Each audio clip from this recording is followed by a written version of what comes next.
യേശു പരസ്യജീവിതം ആരംഭിച്ച ശേഷം അങ്ങനെ വീട്ടിലൊന്നും വരുന്നില്ല. ഒരമ്മയ്ക്ക് അങ്ങനെയൊന്നും ഒരു മകനെ കളയാൻ പറ്റില്ലല്ലോ. ഒത്തിരി വേദനയുണ്ട് മകനെ ഓർത്ത്. അവൻ എവിടെ കിടന്നുറങ്ങി, അവൻ ഭക്ഷണം കഴിച്ചോ, അവനിപ്പോൾ ആരുടെ കൂടെയാണ്, ഒത്തിരി ചോദ്യങ്ങളാണ്. ഈ ചോദ്യങ്ങളൊക്കെ കൊണ്ട് നിൽക്കുമ്പോൾ അയൽവക്കക്കാരൊക്കെ തീർച്ചയായിട്ടും ഈ അമ്മയോട് ഈ മകനെക്കുറിച്ച് ഒത്തിരി മോശമായിട്ടൊക്കെ പറഞ്ഞിട്ടുണ്ടാകും. നമ്മൾ വചനത്തിൽ വായിക്കുന്നുണ്ടല്ലോ, ഇവൻ വേശ്യകളോട് കൂട്ടുകൂടുന്നു, ചുങ്കക്കാരും പാപികളോടൊപ്പം ഭക്ഷണം കഴിക്കുന്നു. ഇതൊക്കെ ഒരു സമൂഹത്തിന് ചേർന്നതൊന്നുമല്ല. ആ സമൂഹത്തിൽ നിൽക്കുമ്പോൾ ഒത്തിരിയേറെ ക്രിറ്റിസിസം യേശു കേട്ടു എന്ന് മാത്രമല്ല, അവൻ്റെ അമ്മയും കേട്ടു. ഒരു മകനേ ഉള്ളൂ, ആ മകനെപ്പോലും നേരെ വളർത്താൻ കഴിയാതെ പോയൊരമ്മ, തോറ്റുപോയൊരമ്മ. അങ്ങനെ ഒരു മകനെ പറഞ്ഞിടത്ത് വെച്ച് വളർത്താൻ കഴിയാതെ പോയ ഒരു അമ്മയെയാണ് നമ്മളിന്ന് ഗോസ്പലിൽ കാണുന്നത്. അങ്ങനെ ഒത്തിരി സങ്കടപ്പെട്ട അവസാനം ഈ മകൻ്റെ കൂട്ടുകാരടുത്തൊക്കെ അന്വേഷിച്ച് അവസാനം ഈ മകനെ കാണാൻ എത്തുകയാണ്. അവനിങ്ങനെ വലിയൊരു ജനക്കൂട്ടത്തെ പഠിപ്പിച്ചുകൊണ്ടിരിക്കുമ്പോൾ ഒരു കൂട്ടുകാരനോട്, ഒരു ശിഷ്യനോട് പറഞ്ഞ് യേശുവിനോട് അമ്മയും സഹോദരന്മാർ വന്നിട്ടുണ്ടെന്ന് വെച്ചെന്ന് പറയുകയാണ്. ഈ സമയത്തുള്ള ചോദ്യമാണ് ഒത്തിരി ആശങ്കപ്പെടുത്തുകയും വിവാദമുണ്ടാക്കിയുമായ ചോദ്യം. ആരാണ് എൻ്റെ അമ്മയും സഹോദരന്മാരും? ദൈവത്തിൻ്റെ ഹിതം നിറവേറ്റുന്നവരാരോ അവരാണ് എൻ്റെ അമ്മയും സഹോദരന്മാരും. വളരെ കൃത്യമായ ഒരു ഉത്തരമാണ്. എനിക്ക് തോന്നുന്നു കൃത്യമായിട്ടിത് പരിശുദ്ധ അമ്മ കേട്ടിട്ടുണ്ടാകണം. അമ്മ ദൂരെ നിന്ന് കേൾക്കുമ്പോൾ എന്തായിരിക്കും സംഭവിച്ചിട്ടുണ്ടാകുക? ഒന്നും മിണ്ടാതെ നിറകണ്ണുകളോടെ ആ അമ്മ അവിടെ നിറങ്ങിപ്പോയിട്ടുണ്ടാകും. പക്ഷേ സ്വർഗത്തിലെ നിയോഗങ്ങളൊക്കെ ഈ അമ്മയ്ക്ക് അറിയാമല്ലോ. ആ അമ്മയ്ക്ക് എല്ലാം പിടുത്തം കിട്ടുന്നുണ്ട്. ഒരു 30 വർഷം മുമ്പ് ഒരു രാത്രിയിൽ മാലാഖ വന്ന് പറഞ്ഞപ്പോൾ ഇവൻ ദൈവത്തിൻ്റെ പുത്രനാണെന്നുള്ള വാക്കുകളൊക്കെ അമ്മയുടെ ഓർമ്മയിലുണ്ട്. അതുകൊണ്ട് തന്നെ എൻ്റെ മകൻ പിതാവിൻ്റെ ഹിതം നിറവേറ്റാൻ വേണ്ടി നിൽക്കുമ്പോൾ ഇനി എൻ്റെയും ഉത്തരവാദിത്തം അത് തന്നെയാണെന്നൊരു തികഞ്ഞ ബോധ്യം ഈ അമ്മയ്ക്കുണ്ട്. മകനെ തൻ്റെ ദൗത്യത്തിലേക്ക് ഇറക്കി വിട്ടിട്ട് ഈ അമ്മ പിന്നീട് ആ മകൻ്റെ പിന്നാലെ പോയിട്ടേയില്ല.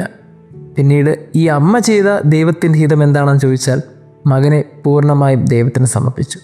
അതിൽ ഒരു വിധത്തിലുള്ള അയവ് പോലും ഉണ്ടാക്കാതെ ഈ അമ്മ മകനെ ഭൂമിക്കും ദൈവത്തിനും വിട്ടുകൊടുത്തു. ഉള്ളിൽ വേദന ഉണ്ടായിട്ടുണ്ടാകും, സങ്കടങ്ങൾ ഉണ്ടായിട്ടുണ്ടാകും.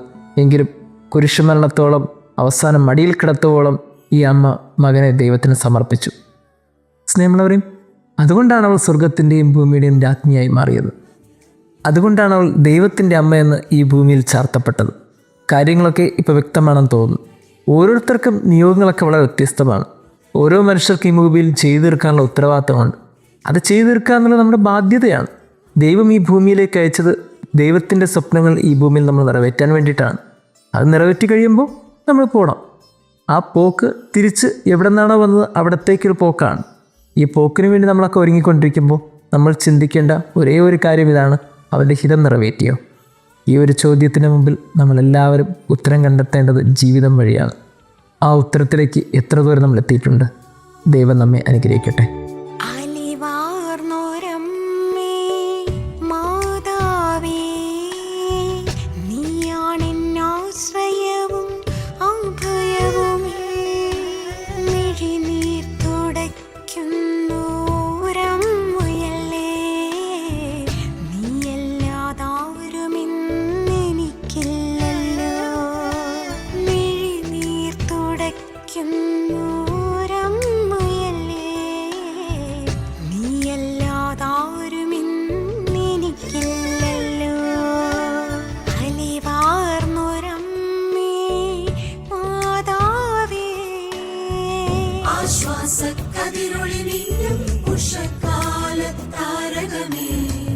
ദുഃഖിതരാം ഞങ്ങൾക്കായി നീ പ്രാർത്ഥിക്കണമേ.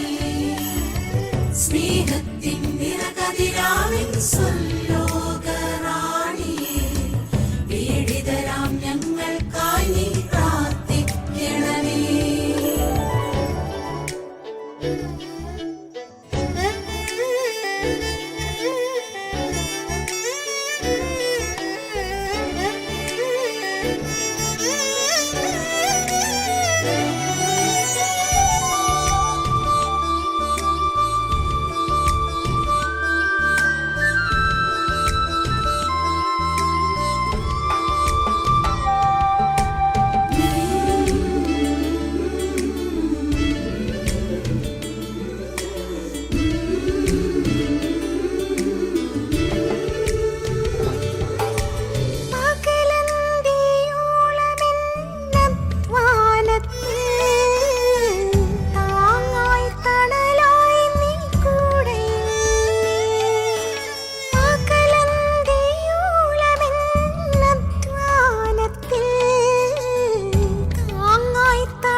രാവേളുക്കോളവും ചാരയില്ലേ എൻ മനമിടറുമ്പോൾ കാവലായി നീ രാവേളുക്കോളവും ചാരയില്ലേ ആശ്വാസക്കതിരൊളി മിന്നും ഉഷക്കാലത്താരകമേ